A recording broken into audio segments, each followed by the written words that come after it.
Gradually, whale portraits took a more realistic turn as men learned to hunt them successfully far from the European coast. It was the beginning of organized whaling, in which the animal is a cash crop harvested for profitable sale in a distant market. While commercial whalers overkilled a type of whale called the right whale and destroyed their own industry, primitive whaling, then and now, never threatened the survival of any species. Primitive whaling is linked to the immediate needs of small communities. Among the Eskimos of Point Barrow, Alaska, April is called the moon for the beginning of whaling. Then the communities move with their open boats to the edge of the ice pack, knowing that the bowheads will pass near the coast in their annual migration. The hunt at the end of winter can be a life and death matter for the Eskimos. And it is a fairly even contest, since they cannot afford the sophisticated gear that makes whale hunting easy. Often a bowhead is taken in sight of land, not several, for the community can handle only one at a time. Its capabilities are about equal to its appetites.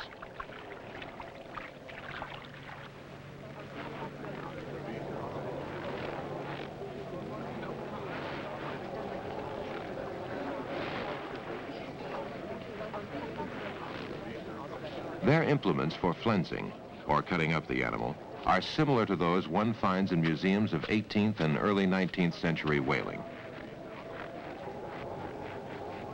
Virtually all of the whale is used, and most of it is eaten.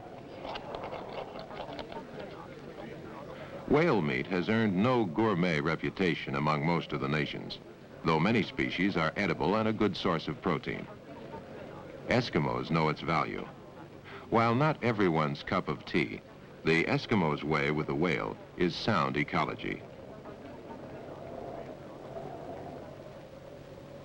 But the ecological balance is narrow, for the bowhead whale is no longer numerous. It fell victim to the fashionable wasp-waisted silhouette of the 19th century. As the demand swelled for tight corsets of so-called whalebone, the price of baleen from the jaw of the bowhead whale skyrocketed. Just as hunters now bag the disappearing tiger for fur wraps, they slaughtered the bowhead for the hourglass figure. Then, whalebone corsets went out, and the market collapsed, luckily for the bowheads and the Eskimos.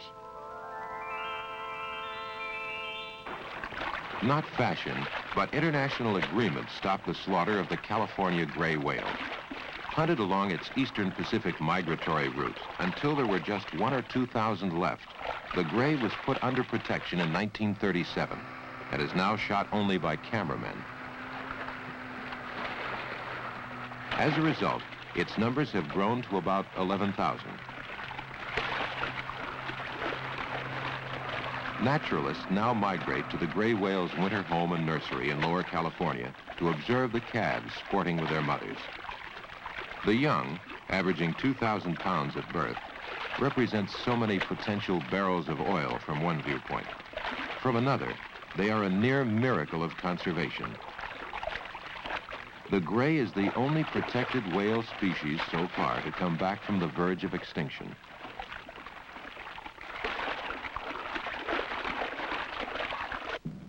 Among the protected species that have not come back, the black or Biscay right whale, first commercial target.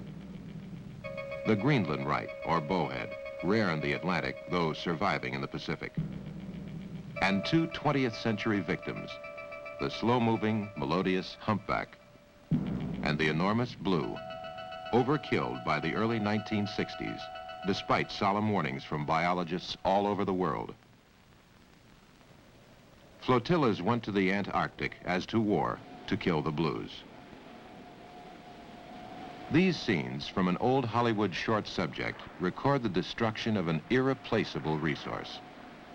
The blue whale is the largest animal that ever lived, dwarfing even the hugest dinosaurs, an efficient food processor, converting its diet of tiny marine animals into its own 90-ton packages of protein-rich meat.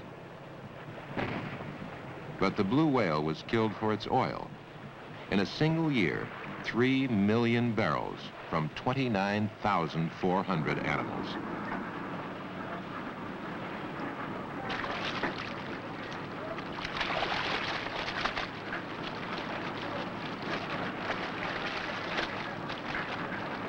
After many millions of years of survival, the blue whale was nearly wiped out in a generation. The International Whaling Commission, a body that exists supposedly to protect whales from overexploitation, acted too late.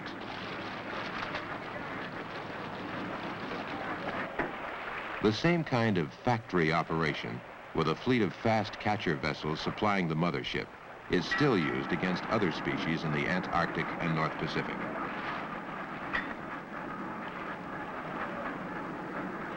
On the flensing deck of the factory ship, the camera recorded the scale of the beast compared to man. The huge jaw bristling with baleen, the thick, oil-rich blubber for which it died.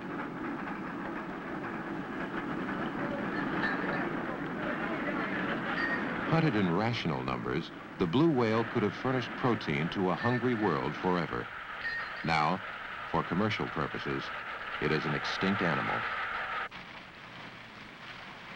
A dry-docked factory ship in the one-time whaling town of Sandefjord, Norway, is a more fitting memorial than the heroic statue across the harbor. This was a whaling capital when Norway led the world in deep-sea whaling.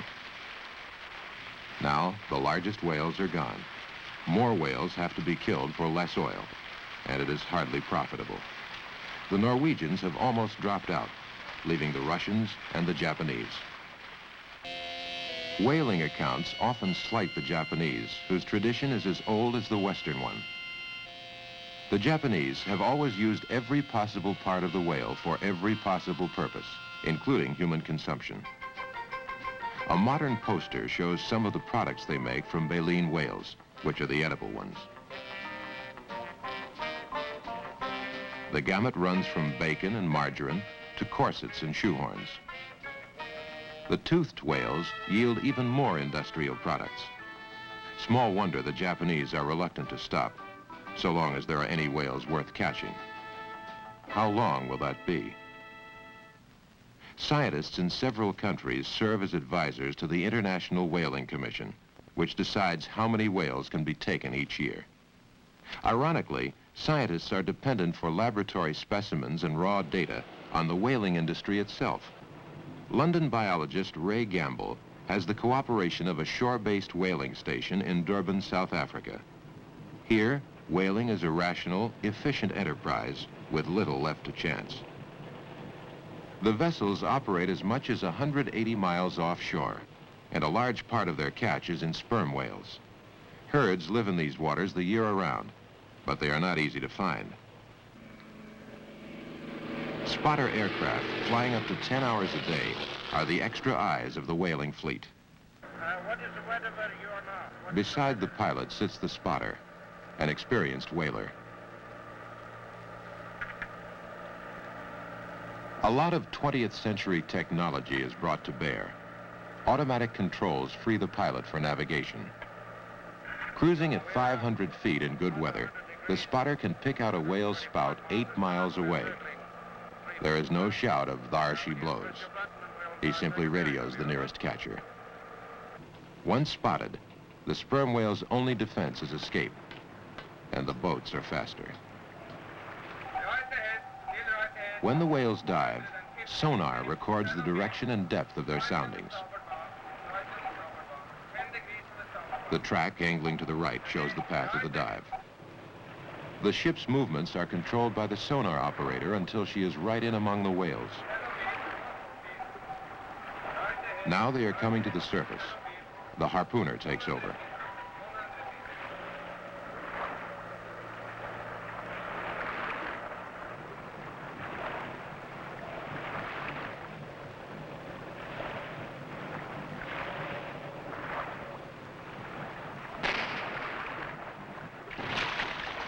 Modern harpoons have a delayed charge that explodes inside the whale and, most of the time, kills quickly.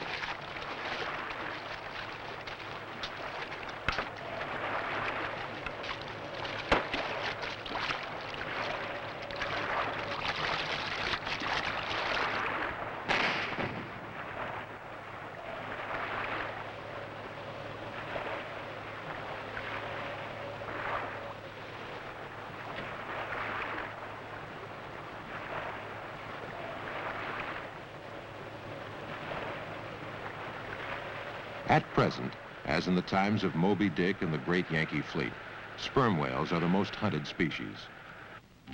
But then, it took a great many men to kill a few whales, odds that technology has now reversed. The problem then was to find sperm whales and kill them. The problem now is to find how many sperm whales can be killed without endangering the species. Determining the facts and reporting them to the International Commission that regulates whaling is Gamble's job. From the slipway in Durban Harbor, whales travel their last 3 miles by railroad to the factory where they are made into pet food, fertilizer, and a versatile lubricating oil highly prized by submarine engineers.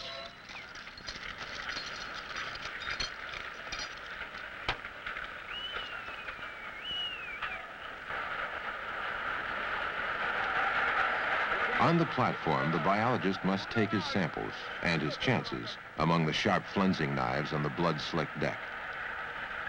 Production doesn't slow down for science, although the ultimate fate of the sperm whale and of the industry depends on the accuracy of its findings. Gamble gets specimens from every whale during the half hour it takes to dismember it. Teeth are a prime target. Each sperm whale carries its life calendar there.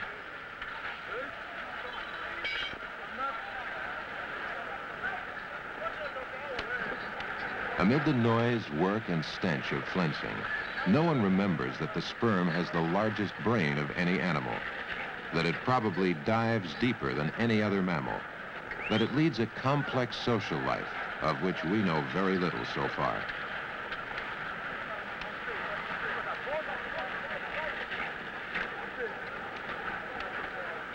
When a female has reached the right stage of dismemberment, Gamble cuts open and measures the mammary gland to determine whether it has recently suckled a calf, raw material for the statistics of the reproductive cycle.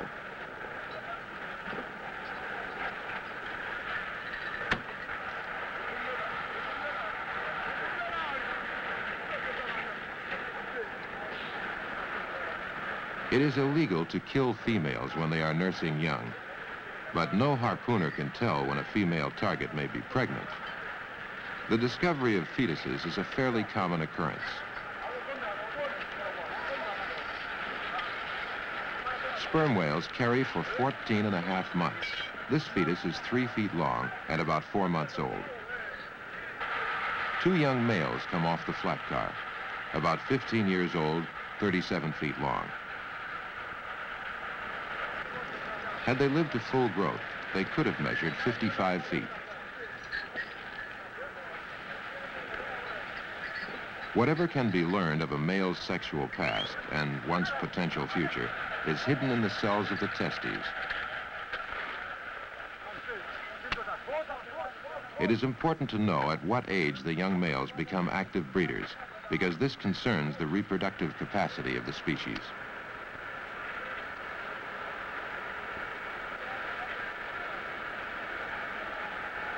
Gamble takes small samples, which are carefully identified and preserved for later analysis.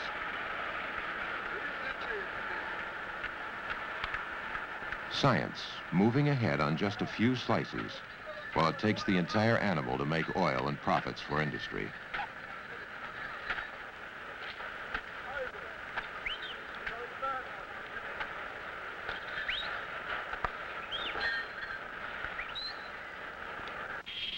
Specimens snatched from the butcher's block in Durban, shipped to London, end up in the modest laboratories of the Whale Research Unit. The best way to determine the age of a toothed whale is by its teeth. The sperm whale tooth is composed largely of dentine, laid down in alternating lighter and darker layers. These bands are a record of the whale's growth. Sawed in two and soaked in dilute formic acid, the teeth show alternate ridges and grooves corresponding to the original layers. Whale biologists are now convinced that